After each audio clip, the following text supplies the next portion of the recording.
All right. First fly on the docket is this little puppy. It is a very simple Marabou Leech. This is a very easy to tie and very versatile fly. I love it for trout. It's great for panfish. Works really well on bass as well. You can tie it small, tie it big, mix up the colors to your choosing. So with that, let's get into it. All right, first up in our series of top 5 beginner flies has to be a little Marabou Leech. This is a super simple, really easy to tie fly, and more importantly, it catches fish. This is a great pattern for panfish, for carp, for trout, for bass. You can use it on pretty well anything that eats a leech, which is a lot of different fish. So to dive into it, for a hook, we're going to use a Hanak 230 size 10 wet fly hook. You can use any kind of nymph or wet fly hook you want. Size-wise, pretty versatile too. Tie it small, tie it big. Play with it. I'm gonna pop that into my vise. Since we're talking about just starting out, as always with any fly, make sure that your shank is more or less level to the table so that your thread's not sliding around, and that's in there good and snug. For thread, you could mix up colors, do whatever you want. I've got some Veevus 8/0 thread here in Chartreuse. You don't have to go super thin on this fly. Use a nice, thick, forgiving, strong thread for sure. And color-wise, I like the Chartreuse. Gives you a little bit of a hot spot, something for those fish to lock onto, but you could use black or olive, whatever. So I'm going to take my thread here, hold that tag end in your left hand or non-dominant hand, and I'm just going to start making some wraps up the eye of this hook. And as I make those wraps, they're just going to sort of naturally overlap each other as I wrap in place. You'll see once I have 2 or 3 wraps in there, that's my other hand here, that thread's not going anywhere. So I can let go, maybe put a couple extra security wraps in there, and then snip off my tag end of thread. My thread is locked in now. So I'm just going to make a few wraps rearward, that is toward the bend of the hook. Give myself a little bit of a platform to tie on. Making a few thread wraps to start our fly gives that hook shank a little bit of texture, something for our materials to lock on top of so that they don't slip around on us. So once we have that locked in, I'm going to tie in my first and only material, which is some Marabou. And this is the select stuff from Wapsi, but if you only have strung Marabou or woolly bugger Marabou or whatever, feel free to use that too. This is my preference. This is black. You can tie this thing in almost any color you want. I'm going to pull out a nice full feather, and these feathers are quite large, probably 5-6 inches on average. We're not going to use that whole thing.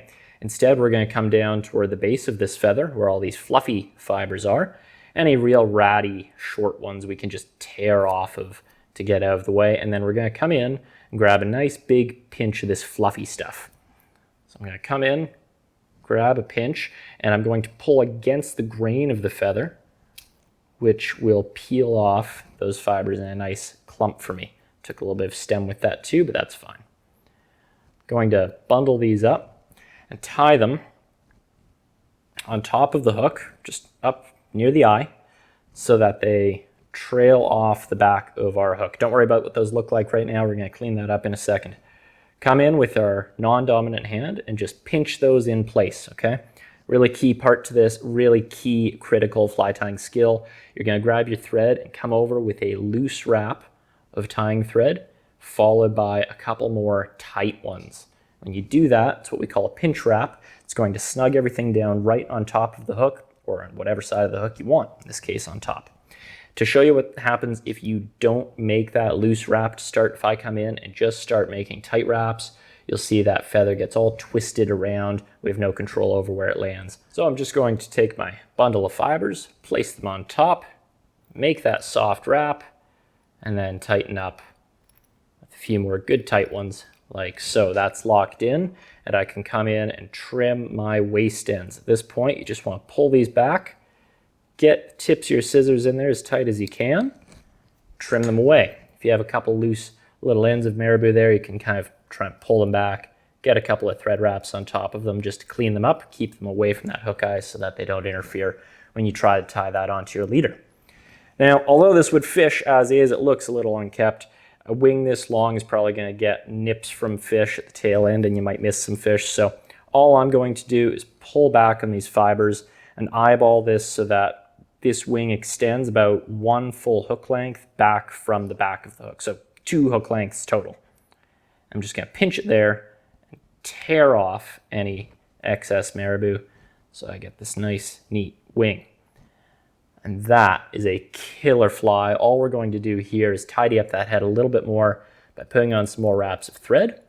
That'll help with the durability of the fly too, like so. And then at this point you can either whip finish or half hitch. I like to whip finish by hand, but you can always use a tool as well. We've got a great video showing you how to do that. I'm just going to put on a quick whip finish there, seat that down, and trim away our thread. Now, just to keep that from coming unraveled on us, would be a good idea to add some kind of adhesive. I really like the Solarez Bone Dry. This is a UV cured resin. You can use head cement, varnish, super glue, whatever you want.